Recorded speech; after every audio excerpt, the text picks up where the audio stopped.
버리고 그의 길을 가는 것 세상 그 무엇보다 어려운 내려놓은 내 안에 예수 그분만 생각할 때 하늘의 그 손이 일하시네.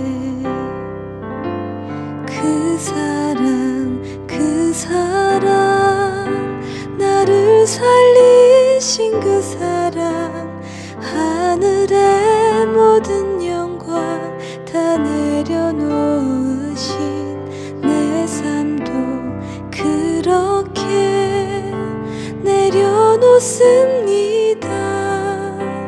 주님 기뻐하시는 그 길 가렵니다.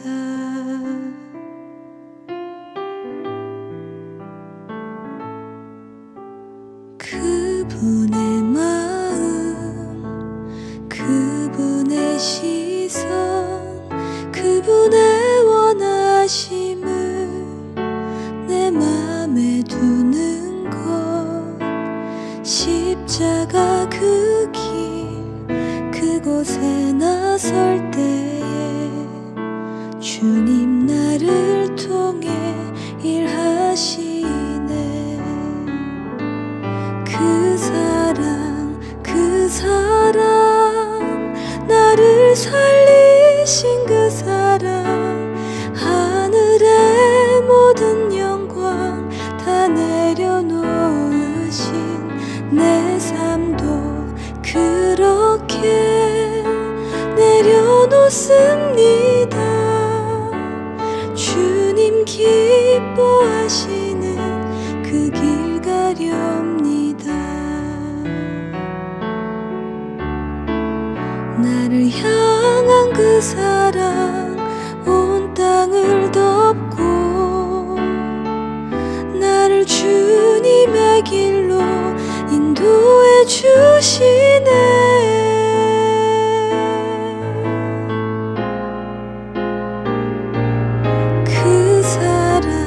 그 사랑 나를 살리신 그 사랑 하늘의 모든 영광 다 내려놓으신 내 삶도 그렇게 내려놓습니다.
이제 그의 거룩한 사도들과 선지자들에게 성령으로 나타내신 것 같이 다른 세대에서는 사람의 아들들에게 알리지 아니하셨으니 이는 이방인들이 복음으로 말미암아 그리스도 예수 안에서 함께 상속자가 되고 함께 지체가 되고 함께 약속에 참여하는 자가 됨이라.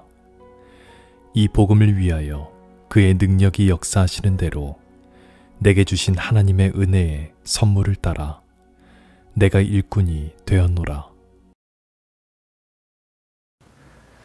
성도 여러분, 어제 하루도 편안하셨습니까? 다시 에베소서 말씀이 시작되는 화요일 아침입니다. 제가 지난주 금요일에 주말 동안 예수를 깊이 생각하고 예수의 비밀을 깨닫는 시간이 되길 원한다고 말씀드렸는데 그렇게 하셨는지 모르겠습니다. 내가 예수다 이런 개념이 어려울 수 있고 지금은 완전히 이해되지 않는다고 해도 예수와 내가 무슨 관계인지 예수를 깊이 생각하는 그런 시간들은 계속 가져야 합니다. 엊그제 주일 말씀도 그런 얘기가 나왔고 또 오늘 말씀에도 또 그 얘기가 나옵니다. 이게 무슨 뜻이겠습니까? 예수는 곧 나다 라는 그런 개념이 성경 전체에 녹아 있다는 뜻입니다. 오늘 말씀을 통해서 예수와 하나 되는 그러한 시간이 또한 되시기를 주님의 이름으로 소망합니다. 이제 그의 거룩한 사도들과 선지자들에게 성령으로 나타내신 것 같이 다른 세대에서는 사람의 아들들에게 알리지 아니하셨으니, 이 말씀은 4절에 이어진 말씀입니다. 그래서 4절을 잠깐 다시 보면, 그것을 읽으면 내가 그리스도의 비밀을 깨달은 것을 너희가 알 수 있으리라.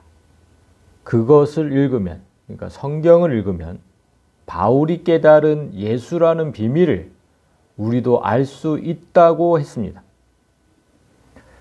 바울은 천국에 이끌려 가서 예수의 비밀을 눈으로 직접 본 사람입니다. 그런데 그가 본 비밀이 단순히 예수는 나를 위해 십자가를 진 하나님의 아들이라는 그 정도의 비밀일까요?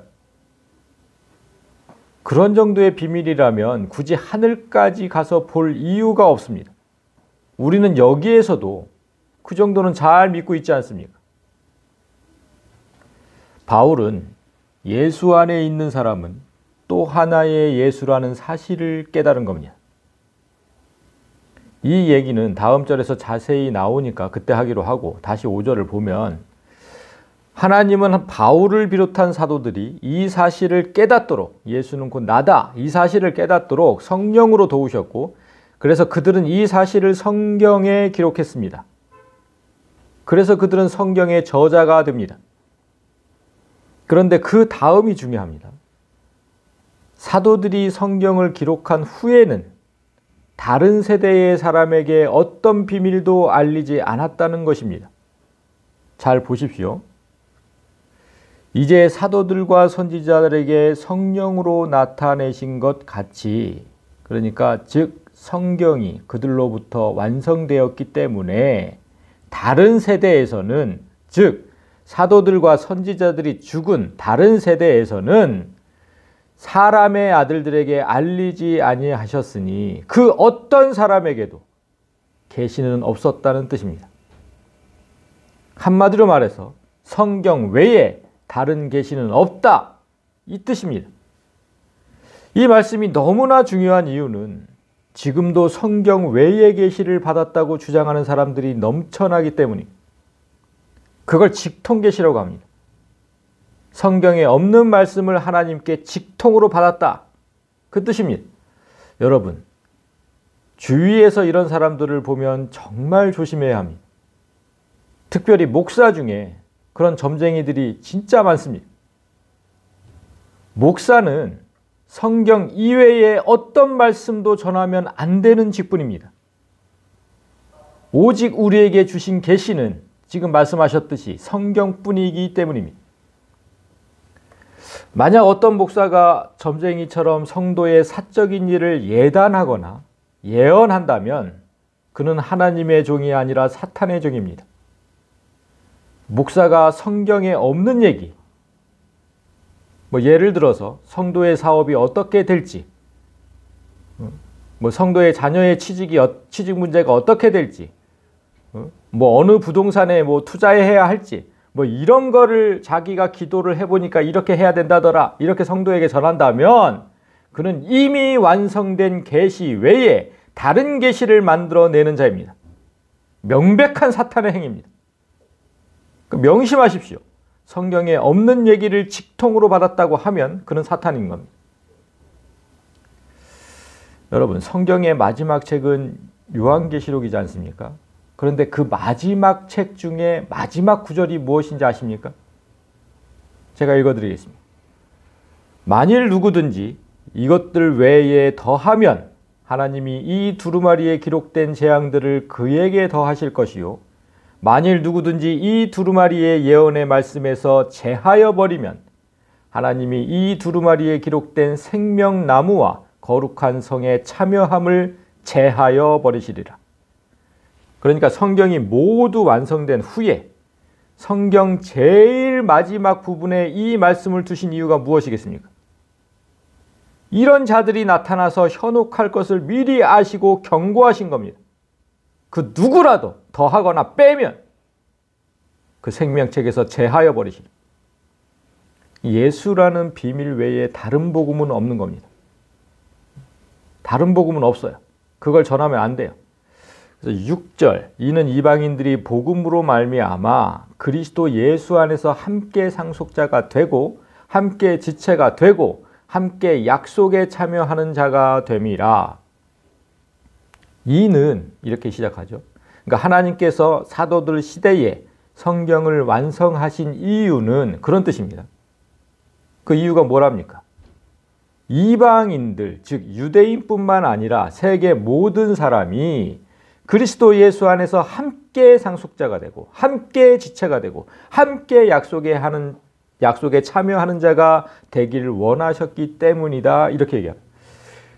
그러니까 이렇게 성경을 완성하신 이유는 유대인만 알았던 그 하나님을 세상 모든 사람이 알게 하는 목적이라는 겁니다. 모든 이가 예수 안에 있게 하고 모든 사람이 함께 하늘의 복을 누리는 것, 그것이 성경의 완성된 목적입니다. 바울은 성경을 통해서 예수 안에 있는 자들이 받을 하늘의 복을 그래서 세 가지로 말합니다. 첫째는 상속자가 된다고 합니다. 상속자가 뭡니까? 아버지의 유산을 물려받는 그런 자녀가 되었다는 것입니다. 여러분은 이제 천국을 소유하는, 천국을 물려받은 하나님의 자녀가 되었다는 겁니다. 우리가 천국의 주인이란 사실을 좀 믿으십시오. 그 사실을 믿어야 우리가 이 세상에 살아갈 소망이 있는 게 아니겠습니까? 그 두 번째는 지체가 되었다고 합니다. 바울이 천국에서 본 비밀 중에 가장 어려운 개념이 예수의 지체가 되었다는 개념입니다. 지금 세 가지가 나오는데 이 두 번째가 가장 어려워요. 그래서 여러분이 이해하기가 어려운 거고, 지체라고 번역된 헬라어 수소모스, 시소모스 이렇게 해야 돼요. 하나의 몸이라는 뜻입니다. 하나의 몸. 지체는 하나의 몸이라는 뜻이에요. 그래서 이 개념을 생각할 때는 우리 몸의 세포를 생각하면 됩니다. 제가 어떻게 또 설명할까 하나님께 기도하면서 지혜를 얻었는데 똑같은 겁니다. 우리 몸의 세포를 생각하면 돼요. 우리 몸, 인체 내의 세포가 얼마나 많은지 아십니까, 여러분? 몇 개나 될 것 같습니까, 세포가? 약 30조 개라고 합니다. 30조. 그 30조라는 숫자가 어느 정도인지 그려지십니까? 아니, 9천억 개가 있다고 해도 정말 놀라울 텐데, 9천억 개? 거기에 1,000억 개가 더 있어야 1조입니다. 그런데 무려 30조의 세포가 있답니다. 우리가 상상할 수도 없는 숫자인데 이 작은 몸에 무려 30조에 이르는 생명체가 있다는 겁니다. 세포는 분명히 생명체입니다. 살아있는 생명체. 그러니까 세포는 나라는 사람의 정보가 그 안에 모두 담겨있는 하나하나가 생명체입니다. 그렇듯이 예수의 몸은 셀 수도 없이 많은 예수라는 생명이 모여서 이루어진 겁니다. 그 요한복음 1장에 분명히 기록되어 있습니다. 예수 안에 생명이 있었으니. 그게 사람이다. 그러니까 마치 세포처럼. 그래서 예수님도 나는 네 안에 있고 너는 내 안에 있다고 하신 겁니다. 한번 생각해 보십시오, 여러분. 그게 무슨 뜻인지. 세포는 나라는 사람 안에 속해 있죠. 그렇지만 또 한편으로 생각해 보면 나는 세포 안에 있는 겁니다. 왜냐하면 세포 안에는 나라는 사람의 정보가 모두 들어있기 때문이죠. 그래서 내가 세포 안에 있는 겁니다. 그리고 세포가 내 안에 있는 거고. 예수님이 그 말씀을 하신 거예요. 내가 네 안에, 네가 내 안에. 그러니까 사람의 세포 안에 있는, 세포 안에 들어있는 그 사람의 정보를 우리가 이제 과학적으로 DNA라고 합니다. DNA. 많이 들어보셨죠? 그러니까 30조나 되는 세포 안에 그 모든 세포 하나하나에 각각 다 DNA가 들어있는 겁니다. 그러니까 내 몸에 또 하나의 내가 30조 개나 들어있는 겁니다. 그래서 사람의 어느 부분에서 DNA를 채취해도 똑같이 나라는 정보가 동일하게 나옵니다. 그래서 우리가 TV 수사극 같은 거를 보면 DNA 분석을 통해서 범인을 잡는 모습을 많이 보지 않습니까?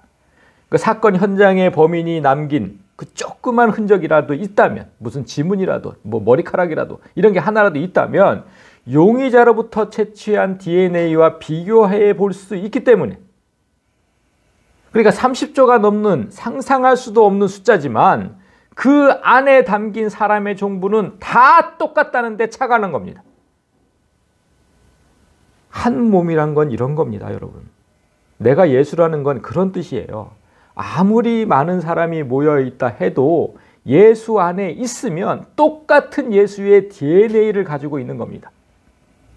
그래서 나도 예수고 이 사람도 예수고 저 사람도 예수고 예수 안에 있는 사람은 다 우리 몸과 똑같습니다. 성경은 그렇게 얘기합니다. 그렇게 이해하시면 조금 내가 예수라는 개념이 이해가 되십니까? 자, 마지막 세 번째는 약속에 참여하게 됐다고 합니다. 이 의미는 우리가 2장 12절과 19절을 통해서 충분히 들었기 때문에, 그렇죠? 예전에는 우리가 약속 밖에 있었는데 이제는 약속에 참여하는 자가 되었다.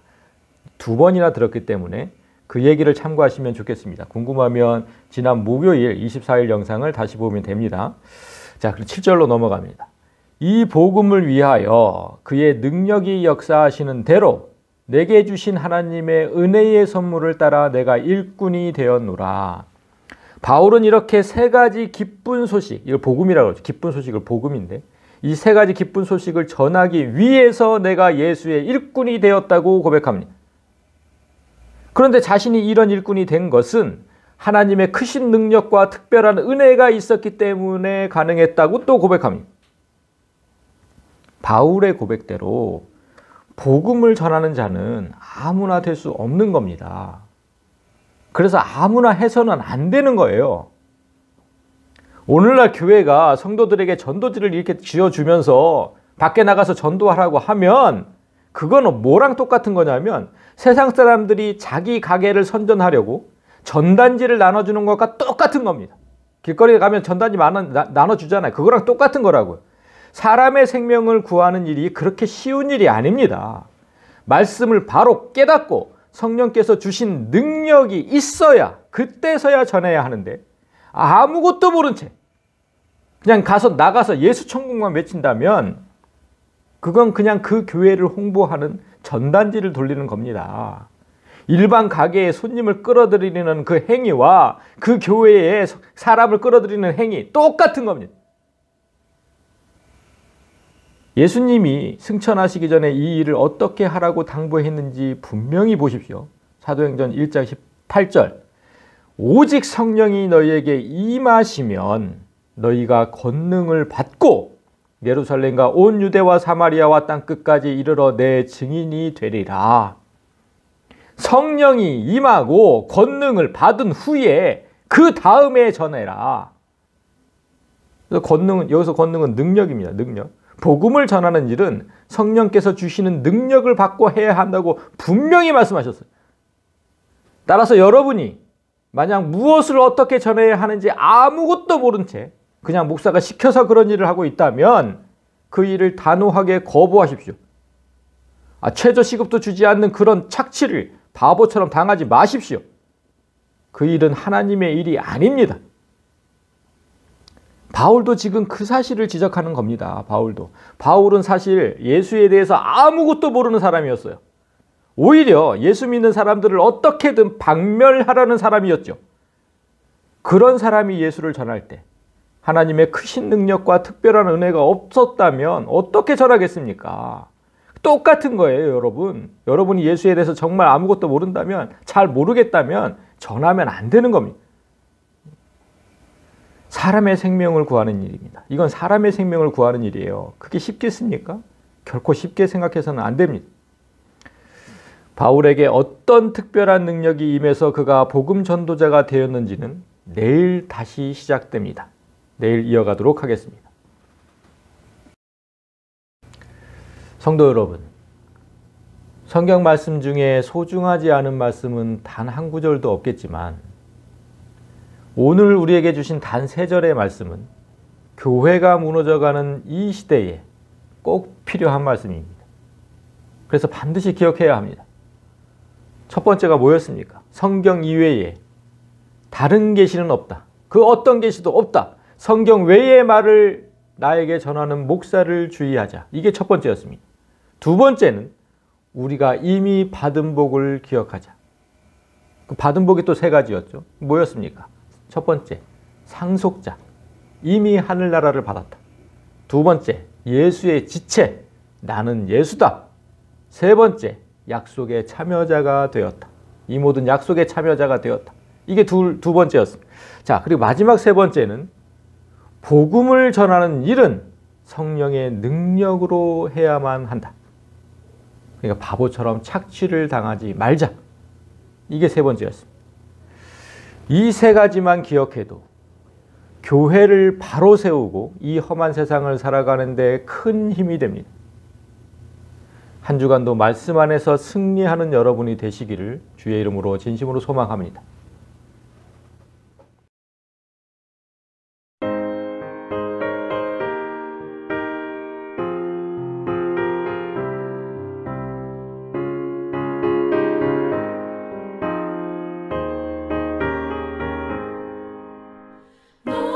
시험을